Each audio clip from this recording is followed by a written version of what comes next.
Hey, weirdos, I'm Ash. And I'm Alaina. And this is Morbid in the Morning. MiniMORBID. MiniMORBID. Times two. A kind of double mini morbid in the morning. Oh yeah, bitches. We are bringing back, you guys love this song so much. I created a masterpiece back in 2018, 2017, whenever I did it. Which is hilarious because it started with a joke. It should have gone like triple platinum. Yeah, where's my Grammy? Yeah. But yeah, so we're bringing back the MiniMORBID theme song. We're gonna start. We kind of do this for spooky episodes already. Like we each tell a spooky tale. Yeah. Today we're gonna talk about some cryptids. But we were also thinking in the future. Sometimes there are like shorter cases that we don't end up covering because just interesting topics. Yeah. That are not super long, but very fascinating. That's the thing. And like not always enough for a full episode, but we figure if we combine forces like we do for spooky episodes, we could do it for other topics too. Yeah. And we can bring back the MiniMORBID theme song because you guys love it so much. And bitch, Old Morbid is back in the house. Hell yeah. So here's your MiniMORBID. Except it's kind of a full morbid, so it's awesome. It's a full morbid made out of two mini morbids, Exactly. which is all the more morbid. I said to Mikie, we should add a little clip, and I don't know if it should be like times two at the end or like Times two. I like that times two because it's like it really hits after I like that. that. I think we should add that in. So I mean, we did to this episode, so you'll find out right now. Yeah.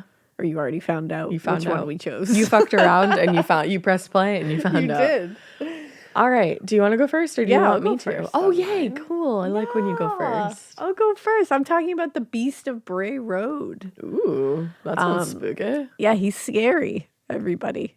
He's real scary. Okay. Hold on, because it's Wisconsin. Okay. I forgot where Please this leave was. that in. Hold on, because it's Wisconsin. Okay. Is that? Wait. I'm sorry. No. Is that the Midwest? Yeah, Wisconsin is Midwest. Is Illinois also the Midwest? Yeah. Right? Whoa. My stomach. Your I'm hungry. stomach said yes. Mine is from Illinois, so this is Creatures of the Midwest. Oh my God, look at that. Look at that theme. Let me double check if Wisconsin. What if everyone is screaming at us right now, bitch? That's not the Midwest.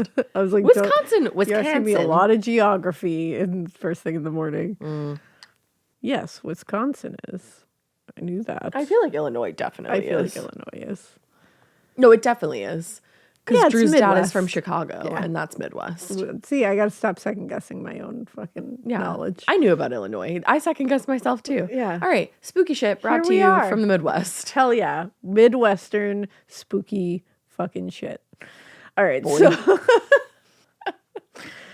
So one afternoon in early 1992, which it's the 90s. It was the 90s. I wasn't even alive yet. Of 1992. I was 7. Wait, that's crazy. You're such a bitch for experiencing more of the 90s than me. Oh, the 90s. No, I know. The 90s. I'm nostalgic for it. There's got to be a different word for that when you're nostalgic for a time that you didn't experience. Oh, yeah. I think it's just jealous. There is a word Is there? for that because Let's think just pause this episode people- 80 times to look things up. people are nostalgic for times that they never lived in. Like I feel like I'm nostalgic for certain times, that periods that I never existed in. Like the Jack the Ripper time period. Yeah, or like the Roaring 20s.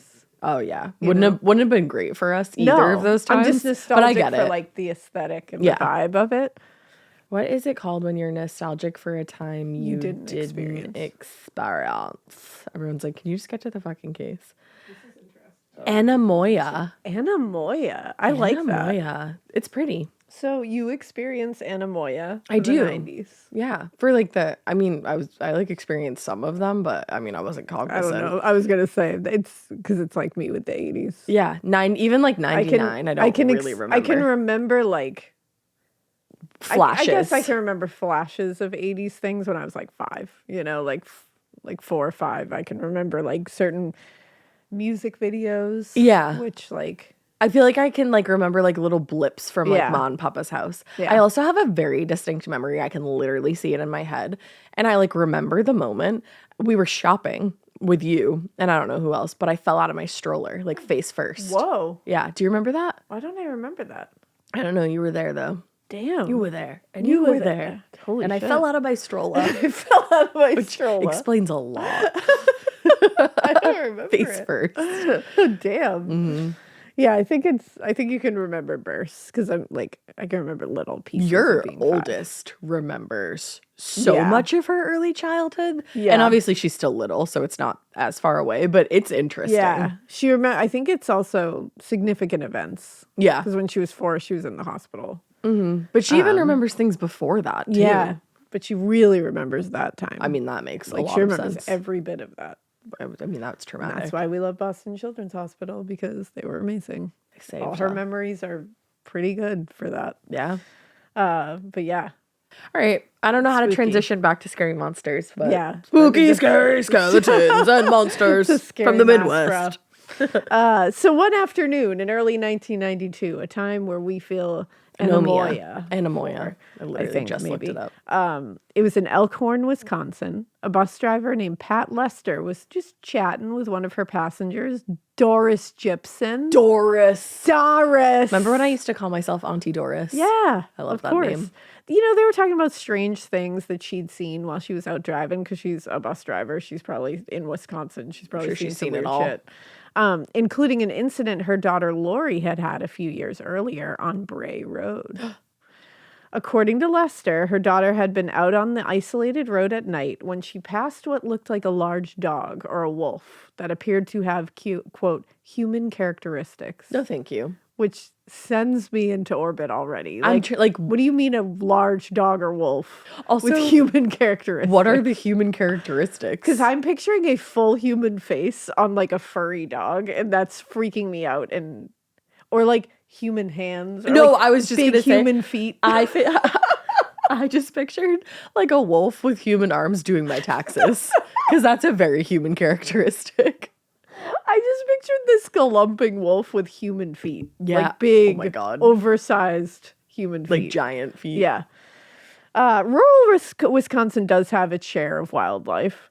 They have wolves, they have coyotes. That's so cool. Lori didn't think too much of it and kept driving. She was like, maybe I just it's Saw a dark. wolf. You know, like maybe I just saw something weird. I just want to say it's bullshit that we don't have wolves around here.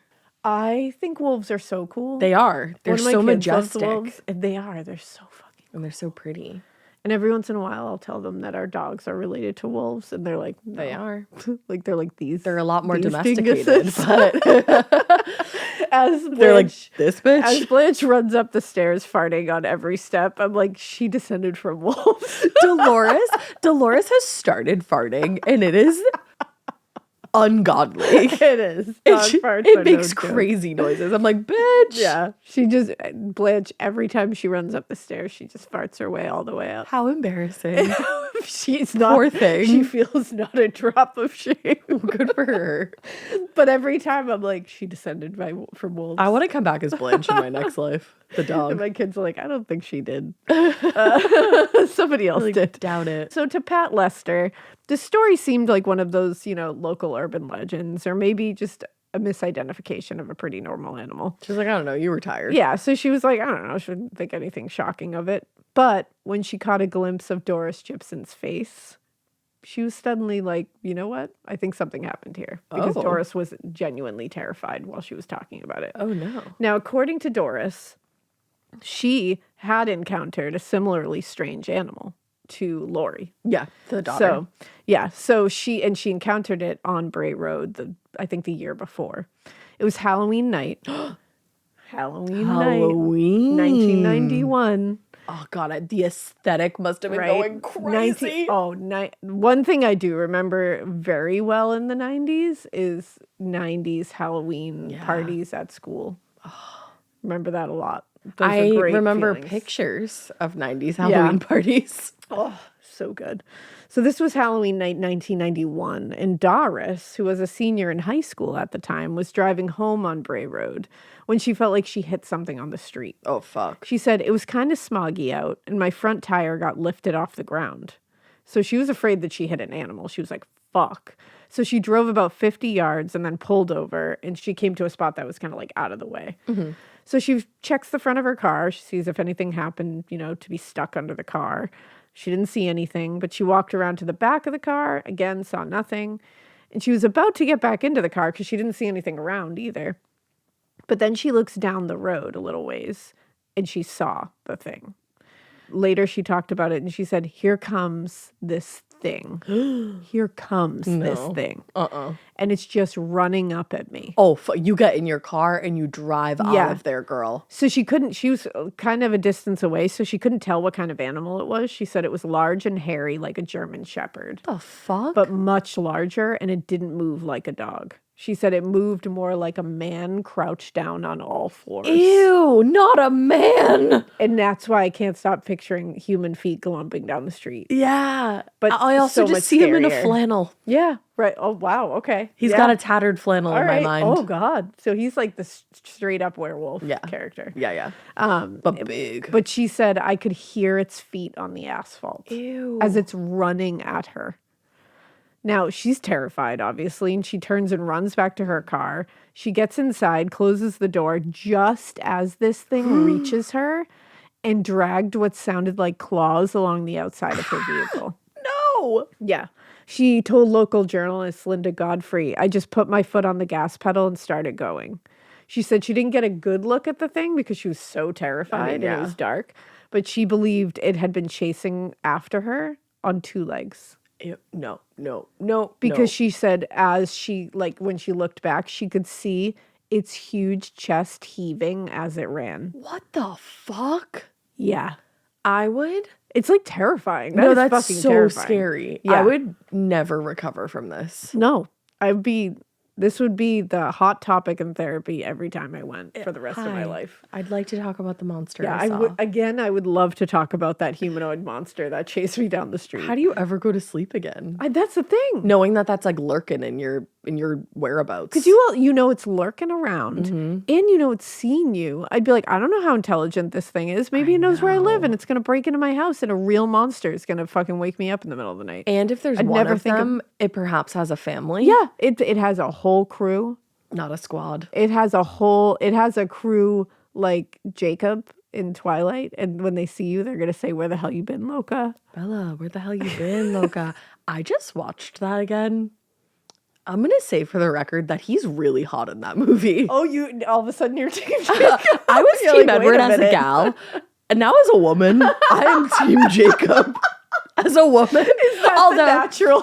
Is that natural? Although, you know what? I'm actually Team none of them. Because Jacob comes on way too strong and he kisses Bella with no... I know he does. No consent. Yeah. So not Team Jacob. Not Team Jacob. But he is really hot. I was Team Edward. I'm always Team You vampire. love a pale man. I do. I love a pale man. I love a vampire. But he just also we can't get into this. Yeah. Let's have can we do the bonus episode about Twilight in November? Would you guys kill us? Guys, would you let us do that? Please let us do. I want so badly to unpack the movie Twilight from an adult perspective. Really love to unpack the movie Twilight from an adult perspective because I feel so many feelings about it. Comment on this post and tell us if you are down for us to do that as the bonus episode for November because that would be really fun. And just know the bonus episode, not a regular episode, a bonus episode. And just know that if you say that you don't want that, you're breaking two hearts. You're breaking our hearts. Okay. All right. So that's your task. God, I so hope you guys say yes. All right. So when Doris gets home a little bit later, she's been through it. And like we were saying, now she's got to go home. She looked at the side of the car and there were huge claw marks on the back side of the car near the trunk. Oh, so not only did she have a fucking terrifying experience, now she has to go get work done on her car, which is also a terrifying experience. I was going to say, which sucks. Now, according to Linda Godfrey, the journalist, she saw the marks firsthand.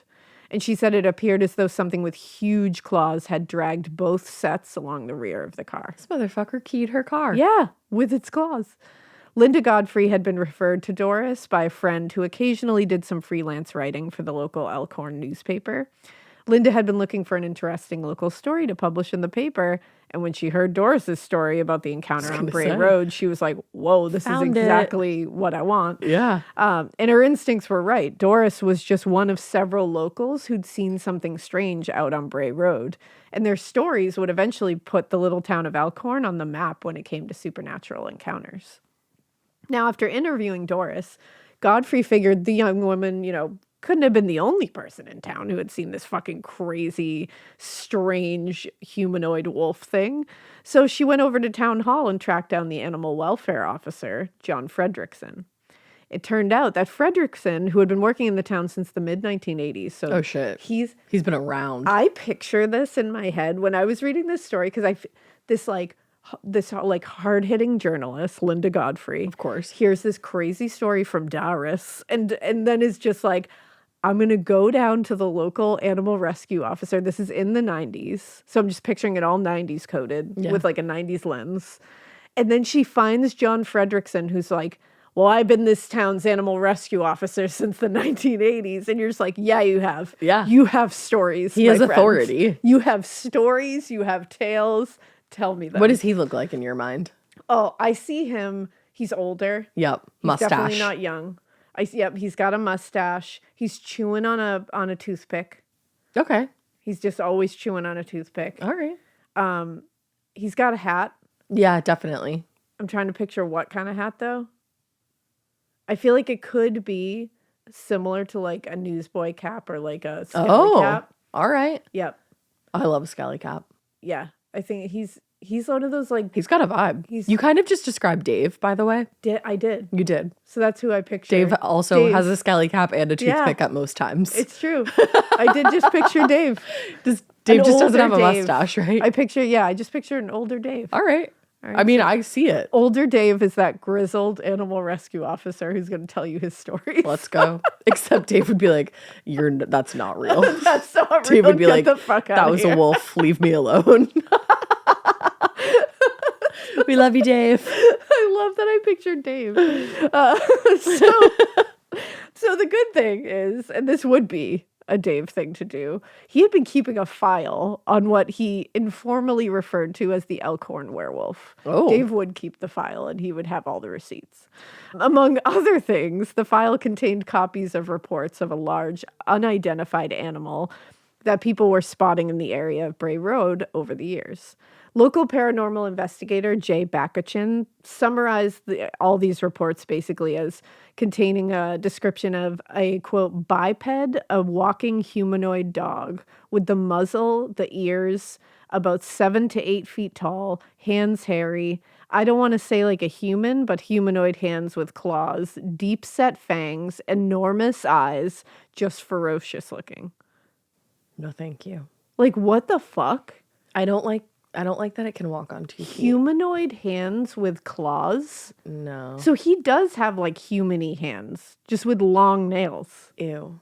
Which is so much worse. Like, I don't like how his eyes are so scary. big either. And he's got big eyes. I don't like that at all. I hate it all. I don't like it. And he walks, he's like, he's a biped. That's like, fun to say. Biped.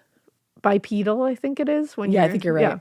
While the reports themselves were pretty fucking interesting, for Linda's purposes, more interesting were that some people had actually signed their names to the reports. Oh, shit. They weren't just anonymous. That's kind of crazy. Yeah, including a report from Laura and Drizzy, a local bar manager in Elkhorn. According to Lori, she was driving home on Bray Road one night in December 1991 after closing the bar, and she spotted something strange in the ditch beside the road. That's always when you see the craziest shit. On your way home from a fucking restaurant or a bar that you work at. When you see something strange in the ditch next to Bray Road, keep driving. Keep driving. It's not for you. Now, Lori slowed down as she neared whatever it was by the side of the road. Its back was to her, but she could tell that it was kneeling in the ditch. And she could see that it had pointy ears like a large dog. So you keep driving, girly. In the ditch. You get out of there. This would not have been unusual in and of itself, I guess. Like just seeing like a dog in a ditch, like hanging out like on the side of the road. That I would stop for a dog in a ditch. But Lori said she was immediately put off by the fact that it was literally kneeling. Like she was like, immediately I'm like, oh, dog. And then I saw it kneeling. Yeah. Like, So Godfrey later recalled, she said it was kneeling in a way she didn't think a canine could kneel, like a human. Yeah. So you see a dog in a ditch and your immediate thought is like, oh, a dog, I should stop and make sure it's okay. And then you look and it's kneeling like a human. So you hit the gas. Fuck that. So when she pulled ahead of it, Lori looked into the rearview mirror and was stunned by what she saw. The animal, she was at least sure that it was an animal at this point, was crouched down and appeared to be eating something. No. She said its elbows were up and its claws were facing out, so I knew it had claws. I remember the long claws. What? From what she could see, it looked as though it was eating some sort of roadkill. Ew. And when it finally noticed the car slowly pulling up beside it, it turned its head towards Lori, and the lights from the car reflected in its eyes, but it didn't run away like most animals would. It just stared at her. And she said it struck her as very unusual that like an animal would run away. Yeah, I'd be stunned. And like, or be stunned. It literally looked at her and then continued eating. Dislike. Later in her interview with Linda Godfrey, Lori described the beast as, quote, dark brownish gray in color, somewhere around 5 feet 7 inches in height and around 150 pounds. What a menace. And most unnerving at all, she said it looked almost human in shape, except for the head, which looked very much like that of a large dog or a wolf. She said, to this day, I believe it was satanic. It was just my feeling. I don't really believe in werewolves per se, but I believe something could be, well, conjured up. That was not of God. My favorite thing about that what about that right is now satanic? is I don't believe in werewolves, but I do believe that's satanic. Yeah, like it's just like, girl, if you believe that's Don't satanic, believe in werewolves, but you do believe in a demon in the ground. Let's not write off men that can turn into wolves on a full moon and say that this is satanic. That's the thing. If Have you're you seen believing this is Buffy? satanic, we got to open up the door to werewolves To a as whole well, bunch of other possibly being real. Yeah. Like, let's not write them off so fast, okay? I was really rooting for you, girl. I was too. A few days later, Lori went to the library and started combing some books on Wisconsin wildlife because this was bothering her. I mean, yeah. It would bother me too. She was hoping to find something that resembled what she'd seen on the side of the road so she could just like put it aside. She came up empty, and she visited John Fredrickson's office and reported the sighting, hoping she'd be able to explain something that he could just look at her and be like, oh, that's this. Right. And Fredrickson said later, not too long into the conversation, some books that were on the shelf just came flying down. There wasn't really any cause for the books to go flying down, so that was the end of that conversation.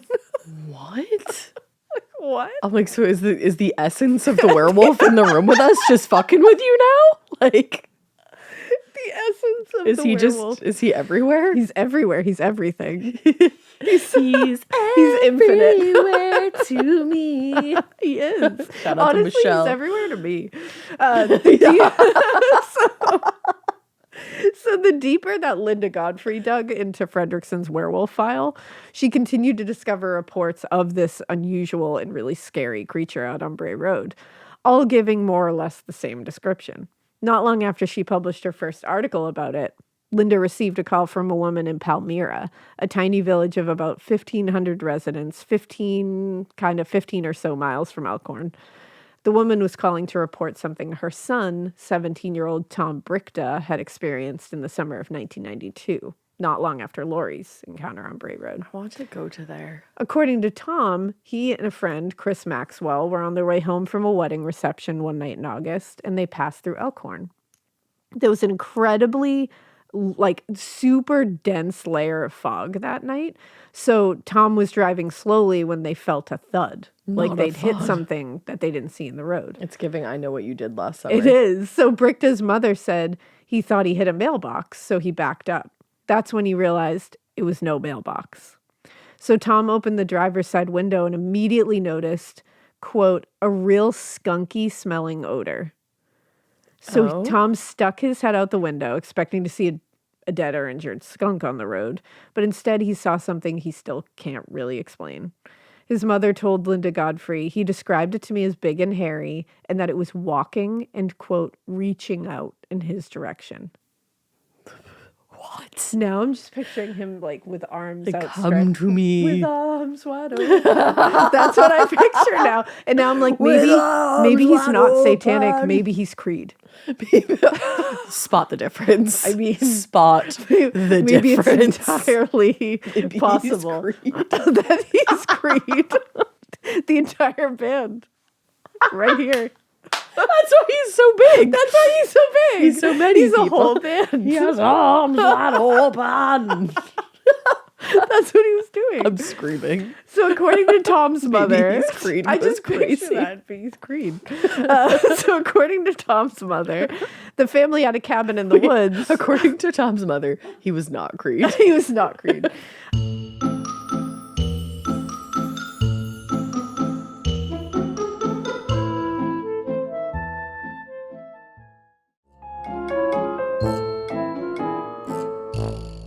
The family had a cabin in the woods and spent a lot of time hunting and camping. So Tom definitely would have recognized any of the usual wildlife, like bears, wolves, coyotes, anything like that.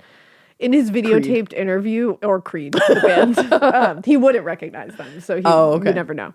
In his videotaped interview with a reporter, Tom described it. He said, I saw a faint shadow of actually how big it was. It was large. Its lower chest or belly was at the top of my car. Oh, fuck. It was whitish gray with black streaks in it, and it was hairy. I didn't get any facial details, but the lower part of the body I can describe to a T. It had large legs. The feet were a little fuzzy. I can't describe them as well as I can the arm that was reaching for my car.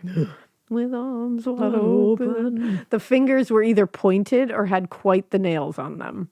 The arm. I love quite the nails. Quite the nails on them. I really need somebody to describe my nails as quite the nails. Your fingers have quite the nails on them. Kelly, give me quite the nails. I like that he wasn't like. That's a good way to describe it. That he's like, they weren't claws. They just had quite the nails on them. The arm was long and kind of odd shaped. Now the sight of this thing in the road obviously terrified Tom, and he stomped on the gas, trying to get as far away as possible. Yeah. A few miles down the road near Highway 106, the boys spotted a state trooper and pulled over to report what they had just seen. So they reported it right away. When he got home that night, Tom got out and inspected his car, and he noticed that the animal had scratched a small piece of the pinstriping from the exterior. Rude. After going inside and telling his mom what happened, they called the sheriff's office to report the incident a second time. Now, later, she was working on another article. Linda Godfrey confirmed the report with the Jefferson County Sheriff's Department, who verified that Tom did report that sighting that night. She also found other reports of an unusual animal sighting that same night. Oh, fuck. Including one report that came in about a half hour after Tom's report. Wow. Yeah, which is strange. This feels legit. Yeah, like the sheriff's deputy told Linda Godfrey, someone called in and said they saw a large object in the ditch at 106 and North and thought it looked like a bear.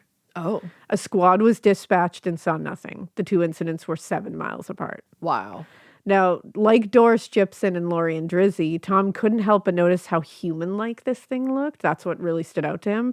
It stood on 2 legs. It walked towards him like a person. Its head and upper shoulders were level with the corn stalks growing in the field beside the road. That description is the scariest thing I've ever heard in my life. Do not ever be level with a corn stalk in my presence. No, don't do it. Keep that away from me. Don't do that. Also, just... if you're next to a corn stalk, Get I out of assume here. that you're dangerous. You're nefarious.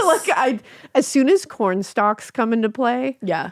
I'm terrified. It's very he who walks behind the rows. Yeah. You know, like I don't need it. Being level with a corn stalk that's satanic. Being in the vicinity of a corn stalk is satanic. Is pretty Creed-like behavior. Okay? Yeah, so which is also synonymous with chill out satanic. Over there. So Tom said it hadn't noticed us. Then it looked at the car and looked at me and gave, are you ready? 2 thumbs up. Are you just ready? kidding? You honestly not far off. It gave this little snicker like it was challenging us. Oh, so he's like a frat bro. And it says we were scared. It was huge. What? So he literally was... He snickered? He was just standing next to the corn, level with the corn. And then like that? He looked over and did that. Let's hear yours. The little like, I see. I picture him as being a little more dingusy. Like he's like, Oh, wow. Wow. I picture him more kind Oh, of I don't like that one. That's almost scarier. It kind of is because you don't want a dingus No. chasing you, you know, a dingus monster. Honey, I've had a dingus chasing me a couple of times. A dingus monster, in fact. Honey, I've had a dingus chasing Honey, me. the land. Honey, the lamb. Honey, the dinguses. Honey, the lamb. I brought a couple home. You met them. Oh, yeah, it's true. Yeah. Dinguses forever. Not forever. But yeah, he said, and then he was like challenging them. But he was No. scared. He didn't like it. To like a duel? Maybe to a sing off. Oh. To a, He said, you guys know Creed? yeah. You guys like that band? Because I am that band. I'll win this sing-off. Now, after publishing the 2-page spread about what she was by then calling the Beast of Bray Road, which is a great name. It is. In the fall of 1992, Linda Godfrey had become a kind of like, you know, representative of this creature at this point. I mean, yeah, she's done the work. She's doing a lot of PR for him. She's his agent now. She is. Yeah, She signs she's his him to manager. a talent agency. Now, for a period of several weeks, she received countless new reports about the beast, some relatively recent from like, you know, the previous few years, while others were much older. When she started out in her investigation, she assumed the beast sightings were a new phenomenon because a lot of times these things will come up and you're like, yeah, it's only been in the last few years. People just made this up. Right. But as the stories poured in, she started to wonder whether Wisconsin had been home to some strange species that had somehow managed to avoid detection until now. I mean, I could see why she We're would seeing think too that. much of it. The article brought more accounts and countless sightseers and cryptid hunters to the area in search of this Beast of Bray Road. Which, that's not great. But by far the most interesting among them was the editor of a paper from a nearby town who'd grown up in the area. And after reading Linda's article, remembered a story his father had told him when he was young. According to Linda, the man's father had worked as a night watchman for St. Coletta School for Exceptional Children. Okay. This was in nearby Jefferson. On the school grounds, there were several, quote, ancient burial grounds. What? Yeah. They were trying to preserve, and the watchmen had taken to include them in their rounds. So they were trying to keep them, like, At bay? no one to have them. They were trying to preserve them. So they were trying to keep them from, like, vandals, anything happening to them. Like, They're anybody keeping the going vandals in there, at bay. They were keeping the vandals at bay and keeping the ancient burial grounds safe. And at bay. Apparently, and at bay, apparently. So the night watchmen are using their rounds to like go in there and make sure no one's fucking around. Yeah. There. One night in 1936, the editor's father, Mark McElman, was doing his rounds when he came to the burial grounds and saw a large animal frantically digging into the mound, like it was trying to unearth something. No, thank you. Unsure of what he was looking at and not wanting to endanger himself, he quickly and quietly backed away. The next night, Mark was again on his rounds when he came upon the beast a second time at the same spot. And this time, though, he shined the beam of his flashlight at the animal, and to his horror, instead of running away, the creature rose onto its hind legs and stood up tall. Ugh. And he estimated it to be more than 6 feet tall. Level with the corn Level stalk. with the corn. The corn. With the corn. Level with the corn. Honey, the corn. So years later. How am I going to follow this? Years later, when he recounted the story to his son, Mark McElman described the animal as being covered with dark or black hair and having a terrible odor like long dead meat. A stank ass? A stank ass. And remember, Tom, when he hit something in the road, he smelled like a skunk-like odor. So like a bad smell, like an odor, you know? I like the smell of skunk. That's so weird to me. I won't even get into that because I don't understand it. It's a thing. No. Other people like it. I'm sure it is. We're going to have a whole... No, don't use the comment. Wait a second.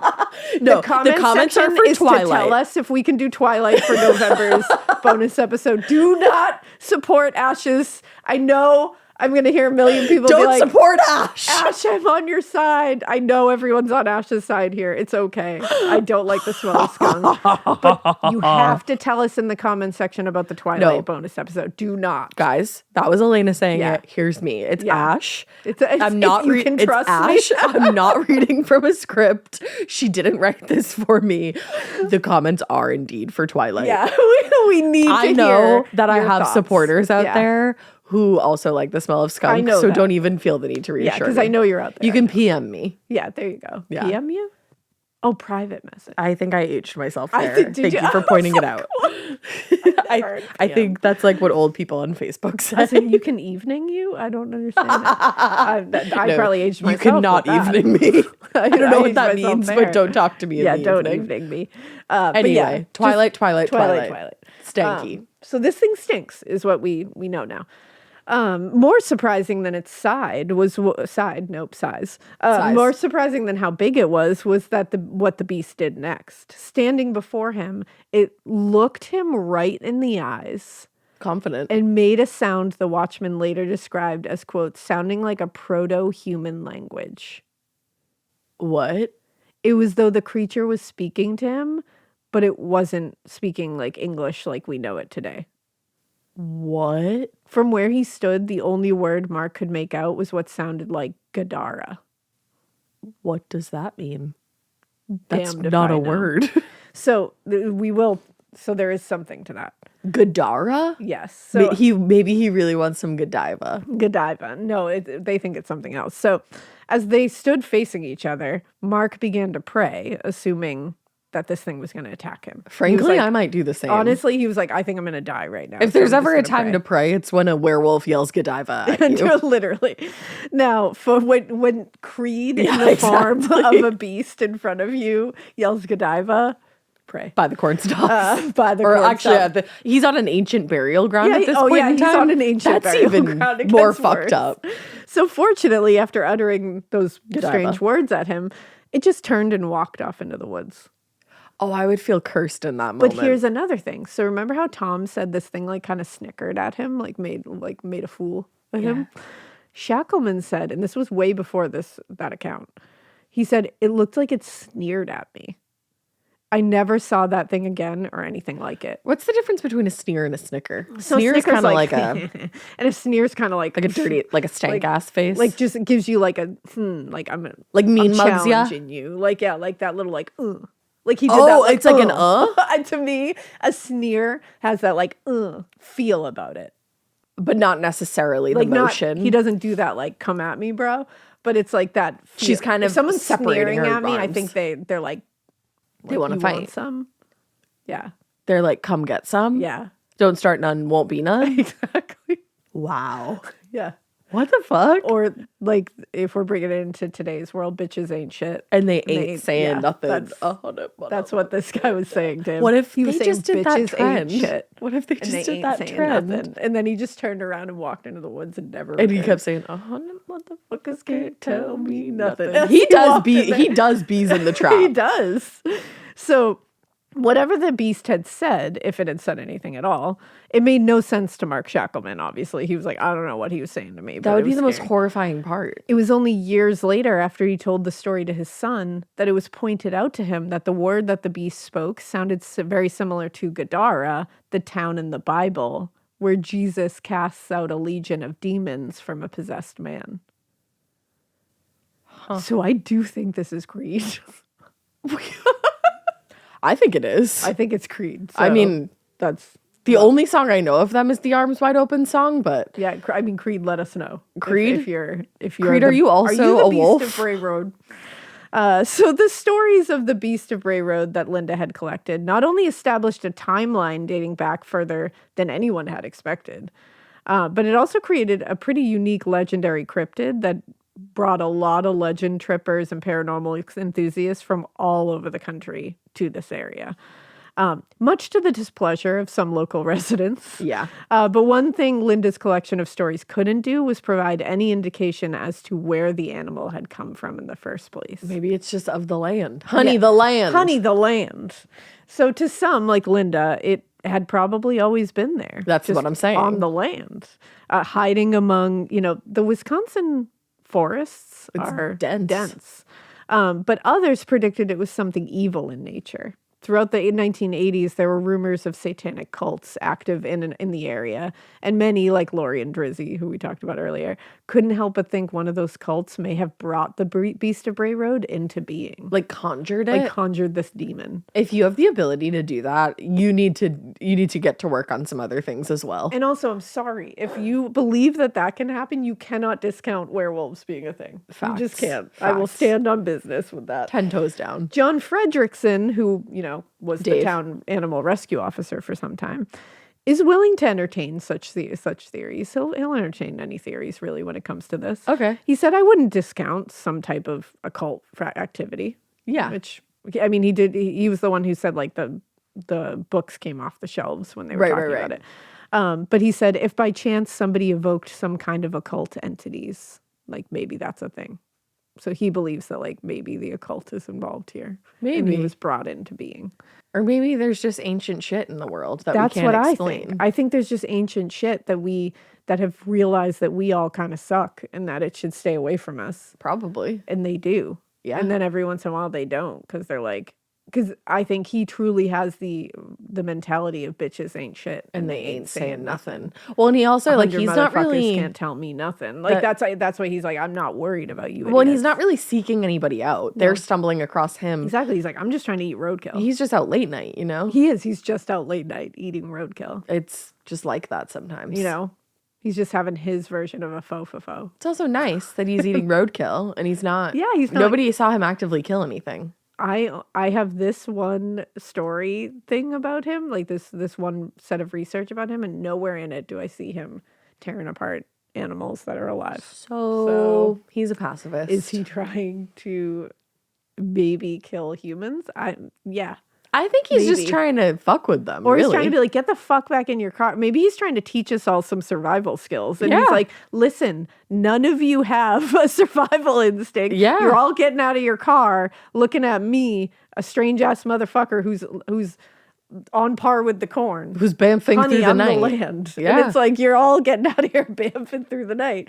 And it's like, I'm trying to chase your ass back into your car so you know never to get out of your car again. What's up. That if you are driving late night, do not get out of your car. And maybe that's why he actually talked to the one guy who was the night watchman. Yeah, because he was like, I know you don't have a car, so Godiva, okay? And I think he also was like, last night you did the right thing and you just ignored me while I was on the mound. Now you're shining a light upon me. Now you're shining a light on me that doesn't feel very survival instinctish. So I'm going to teach you. Go on.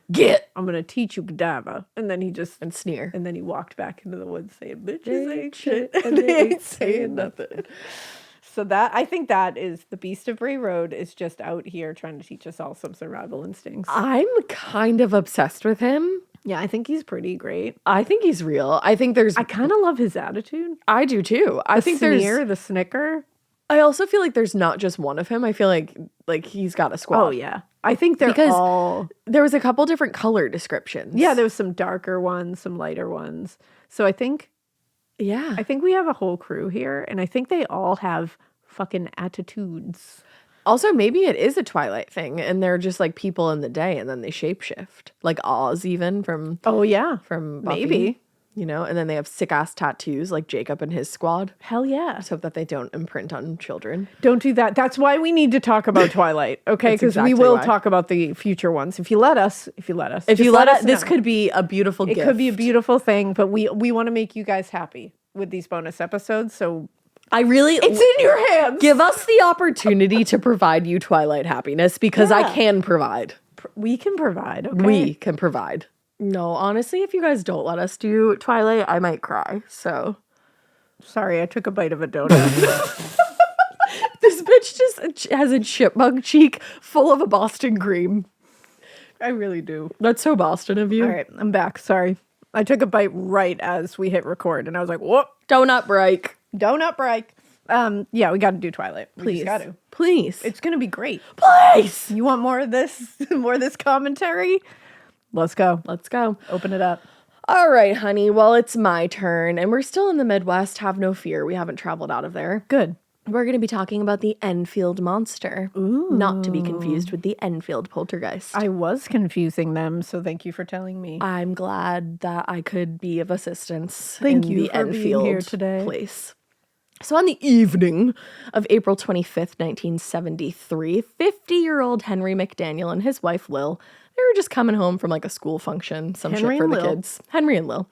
They got home a little past 9 and they found their 2 kids in a state of absolute panic. That's not where you want to find your kids. No, they were freaking out. No. And according to them, they obviously stayed home alone after their parents went out. Not long before their parents got back, they started hearing loud scratching noises at the door. Yeah, I don't want any of this No. when I come home. And when whatever was at the door wasn't able to get through, they said it moved onto the windows. And that they also heard claws scraping across the metal of the air conditioner outside, or like the condenser. It's time to burn the house down. Get rid of the entire... Well, no. Get rid of all of Where it. else are you going to seek refuge? I mean, I don't know. This doesn't feel like a refuge, though. I know, but don't be burning down your house when the cryptids are outside. I mean, that's never really a good solution to anything, burning down your house, but here we are. You heard it here first. Don't burn down your Don't do house. So neither of the kids managed to really get a good look at the animal. The best they could say was that it was just like a weird creature. So obviously the parents were like, okay, we yeah. won't leave you home again. The amount of times my kids have been like, oh, did you see that weird creature in the woods? And I'm just like, it's probably a deer. You know, it's actually wild. That literally happened this morning. I believe it. One of yeah, your it did. kids, first of all, saw like something crazy in the forest and then told me that there was a pelican on my head this morning. Yeah, sure did. Fun fact, no pelican There on wasn't. my head. Yeah, can confirm there was not a pelican on her head.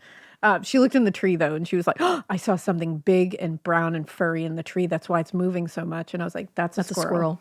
That's just a squirrel, babe. Yeah, Yeah. it's a brown squirrel. So I'm sure these parents were like, that's just a squirrel, babe. And that's the thing. Yeah. And Enfield is like, it's a rural place, but it's not so remote that they would have to contend with aggressive or confrontational wildlife. So they were like, okay, I don't know about that. Yeah, they're like, it's probably fine. But then not long after the kids like went through the whole story, the entire family started to hear the sounds again. So the parents were like, fuck, should have believed you. Damn. Henry later told a reporter this thing was trying to get into the house. Oh, I hate that. So now concerned that whatever it was, you know, might succeed this time because obviously it's trying and trying persistence. again. Henry ran to his bedroom and he grabbed a flashlight and a .22 caliber pistol that he His kept on his flashlight and his bedside gun. table. By the time he came back, the beast moved from the front of the house, moved on. So he slowly opened the door, aimed the flashlight out there. And after a quick sweep of the yard, the flashlight's beam landed on the thing that had been clawing at the door. And now it was standing between 2 flower bushes at the edge of the yard. Later, Henry said it had 3 legs on it, a short body, 2 little short arms, and 2 pink eyes as big as flashlights. That sounds horrifying and hilarious all at the same And time. kind of adorable. It has 3 legs and 2 little stubby arms. 2 like little a T-Rex. stubby arms, I just literally picture, T-Rex like, arms. And it's just standing between 2 flower bushes. You know what it sounds like? It sounds like a child's drawing. It Come does. to life. Because it also has pink eyes. Yeah, it sounds like a kid's drawing. Mikey just asked me if I farted in its eye, and the answer is no. Because this was 50 years ago, Mikey. Did you fart in its eye? Oh! Fired. Boom, roasted. Boom, fired. I'm just kidding. Don't kill me. You guys all love Mikey. I get it, Elena. So from where Henry was standing, the shape of the body, he said, like similar to yours, almost looked human. He said it was around I thought you were saying similar to my similar body. to your body, It yada yada. almost looked human. I was like, wow, your shots are just ringing out in this podcast studio. I thought you were like, similar to yours, it looks almost human. I was like, whoa. Wow. I realize I've had some kids, but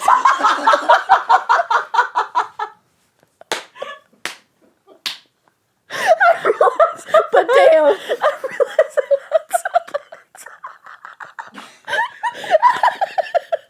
I would never say that to you. What if I ever said something that diabolical to you? That's why I was like, whoa.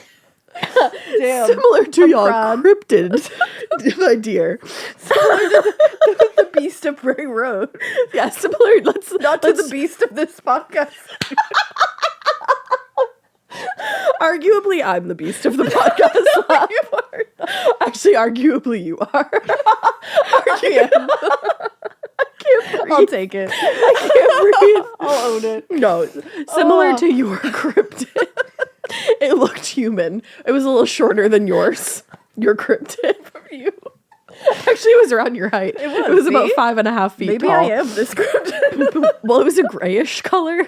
I mean, I've been there. Well, after you gave birth, actually. After you had those kids, you were pretty gray. So far, I'm checking off all the boxes. I don't think I'll ever recover from you thinking that I said you were almost human. I think we might need to pause so I can breathe. Hold on. It's just the way it was after you were like, Mikie, you're 100. Then you were like, similar to you. It looked almost human. I was like, whoa. No. She's just like, pow, pow, pow, pow. And you know what, Debbie? Hey, Deb. Oh my God. Oh, no. Take cover. Run. All right. All right. Get it together. Get it together. So from where Henry was standing, the shape of the body almost looked human, similar to your cryptid. Thank you for that. It was around 5.5 feet tall, except it was a grayish color. Okay. From the doorway, he aimed the pistol and he fired in the direction of the beast at least 4 times. He was not fucking around. No, he was like, die. He was like, die. When I fired that first shot, I know I hit it. The creature gave out a hiss, much like a wildcat's. Then, after it cried out, it just turned around and got the fuck out of there. Yeah. And he said it covered 50 feet in just 3 or 4 bounds before disappearing into the woods completely. Holy shit. It's literally like Edward Cullen when he runs really fast. Yeah, hold on tight, Spider Monkey. Look at me pointing back to Twilight to get it on your mind again. There's so many things I want to say even about that, just that one And we will. scene alone, and you better let us. Yeah, you gotta.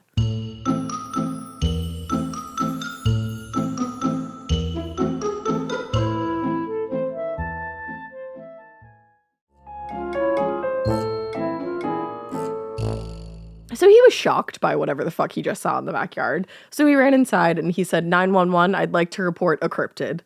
And 2 state troopers arrived a short time later because they didn't have a lot to do, I guess. Yeah, they were like, let's see what this is about. So they arrived obviously way too late to see what this was. But with Henry's help, they were able to find the tracks that the animal had left behind, or the cryptid. And they were nothing like anybody had really seen before. The tracks in the dirt looked somewhat similar to what a dog might leave behind, or an animal with like a similar foot pad, but it had 6 toe pads on each foot instead of 5. It's a 6-toed, 3-legged, stumpy-armed Bitch. gray thing. Yeah. Or bitch. Or bitch, if you're nasty. So the 3 men searched the perimeter around the house and a short distance into the woods too, but they didn't really find anything aside from the prints. Back at the house, they listened as Henry described what this was. And at first they were, I was like, what? They said, maybe it's just a large dog that you never have seen before. A large 6-toed dog. Maybe it's a large 6-toed dog with 3 legs. That's 5.5 feet tall. And has tiny arms as well. Makes sense. They were like, I don't know, maybe. Honestly, valid. Why Henry- not? Just throw that out there. Yeah, just in case. It might stick to the wall. Yeah. Henry was like, nope, not a dog. Pretty sure it wasn't.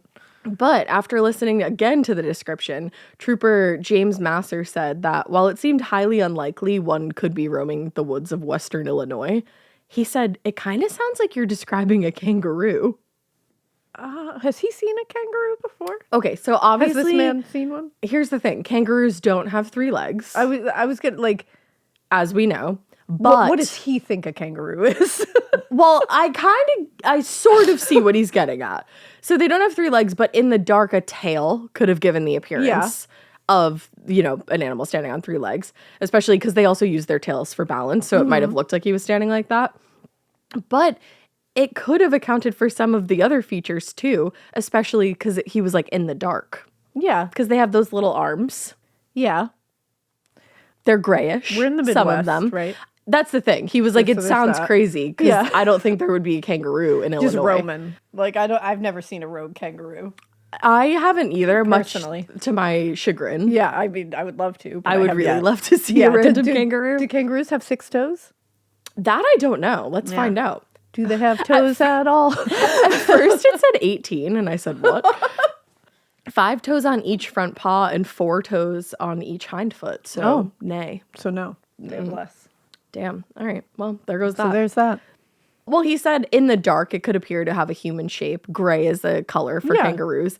And he said it could have easily explained the growling hiss that it let out after it had been shot and how the animal managed to cover so much distance in a short time. But like you just said, they don't have 6 toes on each foot. That would have been my first question. Yeah. Well, Master suggested it could have been a kangaroo, but Henry flatly rejected that explanation. He said he once had a pet kangaroo while serving in the army in Australia, so he would recognize one if he saw it. I'm literally obsessed with the fact that he was able to shut that down with that. He said, bitch, I had a kangaroo once, not a kangaroo. Oh, you think you know about kangaroos? He said, I'm going to one-up you here, I partner. had one. This is my kangaroo. This is not. And honestly, that would make me be like, did you release your kangaroo? Like, wait a second. I don't really know what happened to You his have kangaroo. a connection to a kangaroo? Yeah. Yeah. Well, aside from taking down the information, there really wasn't a lot that they could do, the troopers at that point. So they conducted their brief search and then they left the house, assuming that that was probably the last they'd hear about it. They were like, this guy's kind of crazy. He's kind of crazy. In a town like Enfield, the population's less than 1,000 residents, so there's not a lot that goes on there, especially back then, without somebody else in town knowing about it, and then everybody else in town knowing about it. So not long after the state troopers had shown up at the McDaniels house, almost 50 to 75 onlookers had lingered in and around the family's yard while they conducted this search, just trying to figure out what was going on. Yeah. And as a result, of course, over the next few days, everybody in town, including a lot of reporters, had heard about the unusual encounter, and they just wanted to hear directly from Henry himself. I would want to hear. Now, Henry was like, yeah, hell yeah, I'll tell you everything. And over the few days after the encounter, he gave a ton of interviews where he described the animal, and he just, kept giving increasingly dramatic retellings of the story, which honestly, if I saw what he saw in his backyard, I'd do the same thing. And when asked how he was able to recall the event so clearly and describe the beats, all the details, he said, I have a photostatic memory. Obviously. Yeah. He also told reporters that he was sure he wasn't mistaken in what he saw because the next day, some school children told him that they had seen a similar looking animal while they were playing on the school's baseball field. Oh. So now we got more eyewitnesses. Look at that. He said he was sure it wasn't, quote, a prankster. And he said, because no man can run that fast and leap such distances. I don't know. Ask Edward Cullen. I don't know. Just saying. Hold on tight, Spider Monkey. Now, when it came to exactly what the thing was, he didn't really know exactly, but he said he did have a theory. He said, if they do find it, they will find more than one, and they won't be from this planet. I can tell you that. I like where he went there. He said, I like that he went full stop. He said, Martian. He said 10 toes down, this is an alien. It's an alien. Yeah. They should study it. Okay, I'm into it. So when the articles were published in the papers about the sighting, Henry's phone started ringing off the hook. He said he got around 250 phone calls, mostly from people telling him that they thought he was describing a kangaroo. So everybody was really 10 toes down on that. Everyone's so willing to accept the fact that a kangaroo is just rogue in the Midwest right now. They really are. Like everyone was just like, yeah. Because honestly, probably a kangaroo. Like if somebody was like, I saw something strange last night, like we're in Massachusetts. I saw something strange last night in my backyard. It looked like this. The furthest thing from my mind would be that's probably a kangaroo. And if somebody was like, I think it was a kangaroo, I'd be like, I can tell you 100 reasons why it wasn't. Yeah. I can tell you 150 reasons why that's a cryptid and not a kangaroo. Pretty sure our climate is not super similar to Australia. So No, definitely not. I don't really think they're hanging out here. That's the thing. I don't even know if they really could survive for a long time. I don't see them roaming around. I don't think so either. I've yet to see one. Well, according to Henry, one call that he got was from a government representative who told him it was the 5th sighting of such a phenomenon. And the first being was in 1967 near Denver when UFOs were reported seen in the West. I like that a government representative was like, hello, Henry. Hello, Henry. I'd just like to call you and tell you that you are one of 5 people who have seen that. Like, okay. All right, Henry. He's like, here, you know what? I'm going to validate you because everybody's calling you and saying this is not a kangaroo. Because you know what? There's or this is a kangaroo. That a government representative loves to do more than to validate civilians. Yeah, it happens all the time. Yeah. It happens every single day. I see it so much. Me too. In the streets. They're always validation. Just getting on the horn and being like, I would love to validate you Getting today. on the horn. I love it. So Henry maintained, he was like, yeah, that government official is right. I didn't see a kangaroo, and other people saw the shit too. I mean, I trust Henry here. So he maintained that what he saw wasn't a kangaroo, and he cited plaster molds that had been sent to the lab for evaluation of the tracks that they got.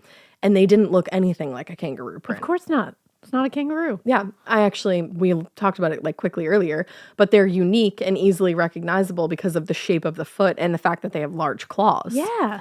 According to Henry, an anthropologist who had seen the prints casually identified them as resembling those of a bear. So he's like, that's like the furthest thing from a kangaroo. No, because you look at a kangaroo's claws, they're like, their claws are long. And like, I think when they're running, they go up a little on them, but still, those are long ass claws and they're like very spindly. Yeah, and remember, they said it looked like a dog print with an extra toe. So it's like, what? So who knows about the tracks? But while the mystery of the species remained unsolved, what was clear to most law enforcement and local fish and game agents was that Henry wasn't making this entire thing up. Not only had the state troopers actually seen the tracks outside of the McDaniel house, but they also followed them down the railroad tracks and into a cornfield a few miles away. Oh, they're always up in the corn. Cryptids love corn. Cryptids plus corn equals love. Honey, it's the land. Honey, it's the corn. They're just always up in there. They are. This guy is not as tall as the corn like That's your okay. guy was. I forgive him. But honestly, that probably made it easier because he could traipse through the corn. Yeah. He was he who walks behind the rows. Walks in the rows. In them. Also, I looked at a kangaroo track. No. Have you seen them? I haven't even seen a kangaroo track. Oh, it looks like there's only 2 toes in a kangaroo track. Yeah, no, that doesn't look like a kangaroo track at all. They Not a need to- kangaroo. They need to look up their shit before they start citing that an Australian creature is in our midst. Probably. Yeah. Probably. But, the government agreed that it's not. The government. So the mystery deepened a few days later when investigators pulled, quote, something resembling hair off of one of the tree limbs in that field. Gross. Where they were looking around. According to Henry McDaniel, they all agreed, quote, the material looked nothing like animal or human hair. Ew. Yeah. I don't like it. Now, when he was asked whether there was any blood or other evidence found that would indicate that Henry had hit the animal when he fired that night, he told reporters the anthropologist saw drippings of a clear substance that they collected for samples, but he wasn't sure what it was. Damn. So something came out of this cryptid or animal, and it was a clear liquid. Something. Yeah, He just went oozing away. Yeah, but they didn't know what it was. Like, they got samples. Well, and it's like, that's the thing, because it got shot Yeah, at least once. Mm-hmm. And it's like, is that its blood? maybe. Does it bleed clear liquid? Kind of like a Buffy zombie, or like not zombie, like a demon. Yeah. Yeah. Or it's very alien-esque. It is. That's why Henry thought that. I'm on Henry's side. Unfortunately, by the end of April, the story kind of petered out when most of the press and public moved on. But it was revived in early May when Henry called reporters to say he had seen the beast a second time on May 6th. Henry's always seeing this beast. I know it. 1 time, 2 times, he's seeing him. He's seeing him. He said he was awoken in the night by his dogs barking around 3 a.m., the witching hour. And when he went outside to see what had gotten them so agitated, he saw the same 3-legged monster standing on the railroad tracks about 75 feet away. He said, I seen something moving down the railroad track, and there it stood. I didn't shoot at it or anything. It wasn't in a hurry or nothing. And when asked whether he was unnerved by seeing something paranormal for a second time, he said, I wasn't scared. I'd like to have it as a pet and charge admission. It's something that's there, and we got to accept it. I'm literally obsessed with Henry. Henry's the best. I like his vibe. Yeah. I like his whole thing here. He's like, this thing is there. Let's just accept it. He's also saying, like, Henry. I think we have a connection because he keeps coming back to me. Yeah, and I'm not scared about it. I think maybe we're kindred spirits. Yeah. So, I see him, he sees me, and I could have him. He said, with arms wide open, I accept this creature. Full fucking circle. And he would have named him Creed. He would have. So there you have it. There we go. Well, the second sighting obviously brought a new round of reporters to Enfield, including WWKI reporter Rick Rainbow. Rick Rainbow. It's always so fun to say like newspaper names like that or like radio names like WWKI. Because you have to say it like that. Yeah. So Rick Rainbow was accompanied by Edward Phillips, a pet store owner and a big game hunter. Rainbow interviewed Henry, and Phillips went out to the area where the animal had last been seen, and he started making plaster casts out of the tracks in the dirt again. Smart. Later in his reporting, Rainbow described the tracks as about 4 inches in diameter and having 5 distinct toe pads, possibly a 6th. Not a kangaroo. No, definitely not. According to Rainbow, there were at least 3 other people in the area who had, quote, seen something that, shall we say, is strange, including the McDaniels' next-door neighbor, 10-year-old Greg Garrett, who said he saw the animal about half an hour before Henry had the first time. He said he was in the backyard when the thing confronted him and, quote, stepped on his feet and tore his tennis shoes to shreds. That's the most 10-year-old thing to say in the world. He said, that's what happened to my tennis shoes. Stepped on my goddamn shoes. And that's the reason they're all fucked up, Ma. Yeah. That's the reason. It's the cryptid. Do you feel stupid now, Ma? Ma, it was a cryptid, not kangaroo. Ma, that's why I need new shoes, Ma. That was exactly what I thought when I read this too. Kangaroo cryptid stepped on my... It confronted me. I need new shoes. It stepped to me. What was it? It sneered at me. It did. It sneered. It said, snickered. come at me, bro. It did all the things. Yeah. And now I need new shoes, Ma. I believe it. So I know that's the thing. It's like, I believe Henry saw this thing. Yeah. I really wish another adult had. I also wish that. Not 10-year-old Greg. But here's the thing. The second sighting of the monster didn't just bring reporters. It also brought a small group of hunters from as far away as Indiana, all looking to capture whatever this was and like capitalize on it. No, don't capture him. I know. Rome. Well, when in Rome, the police felt that way too. Yeah. On the afternoon of May 8th, local police arrested 5 teenagers from Elwood, Indiana, on charges of violating hunting regulations after they were discovered to be hunting without a license and had literally no proper safety precautions. They were just like wily, shooting off into the distance. Literally. Just before they got arrested, they said that they saw a, quote, gray, hairy creature in some underbrush and that it ran faster than a man. So let it be, man. It's better than us. Yeah, don't shoot it. If it's better than us, it deserves to be here. That's what I think. It ran faster than you. That's it. If it can outrun Survival of the fittest, baby. It fit. It's the whole thing about, there's another Twilight thing where it's like, outrun you. What does he say? As if you could outrun me. I love it. Oh, man. Please, you guys. I beg of you. You gotta let us. Back to this. So they all took aim at the beast, they called it, and they fired with rifles and shotguns, and 2 thought they hit the animal, but it still managed to get away. So this man is like out here, or this creature is out here like Swiss cheese, still getting away. He's just leaking fluid. Everywhere. Ew. Ew, Gara. So the arrest prompted White County, which is a crazy name for a county, Deputy Sheriff Jim Clark. Like side note, maybe come up with a different name. County. That's rude. But White County Deputy Sheriff Jim Clark made a public statement warning everybody else that they were about to be arrested if they kept shooting this thing. He said, "Nothing I know of is in season now, especially monsters.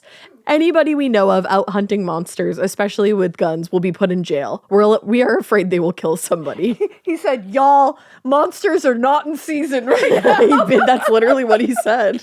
He was like, "I'll let you know.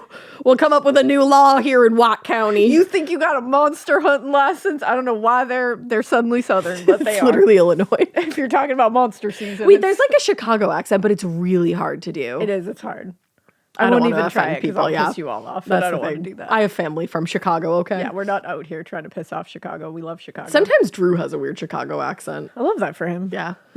But anyway, by mid-May, most people in and around Enfield were pretty tired of the Enfield monster. How could you be? It's ridiculous in my opinion. It's ridiculous. They just wanted things to return to normal, which I've never wanted. I can't relate. Can't relate.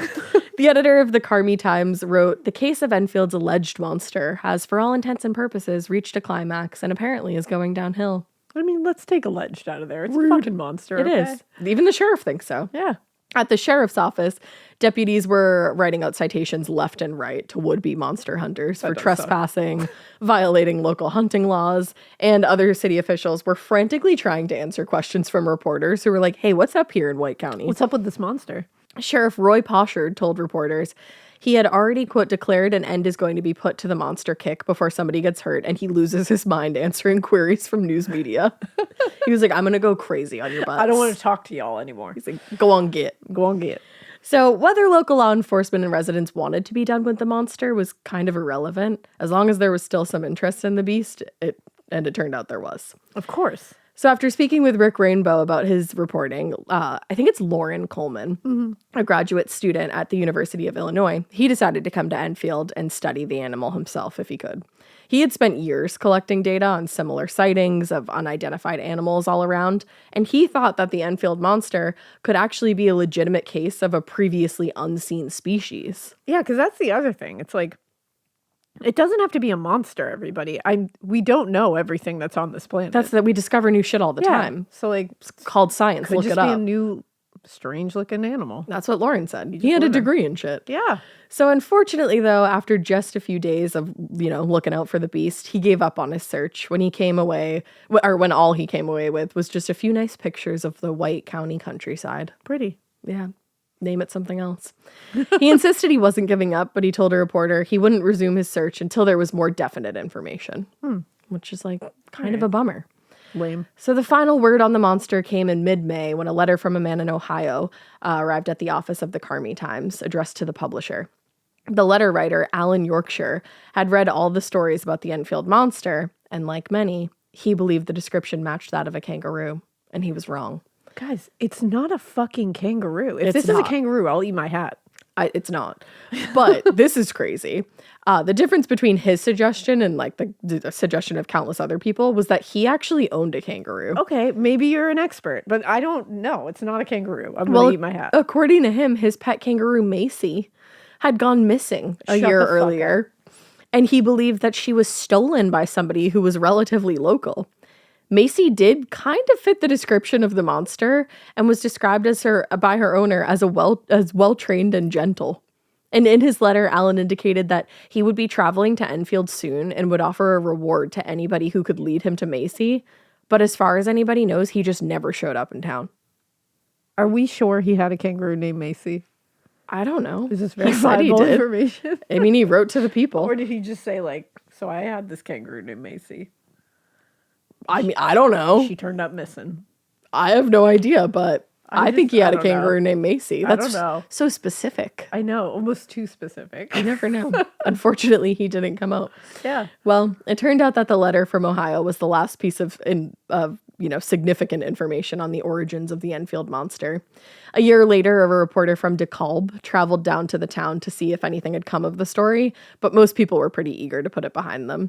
A waitress at Echo Cafe said, "I think it's about all over now. I heard the sheriff told him he better not be seeing any more monsters or he'd be off to the funny farm."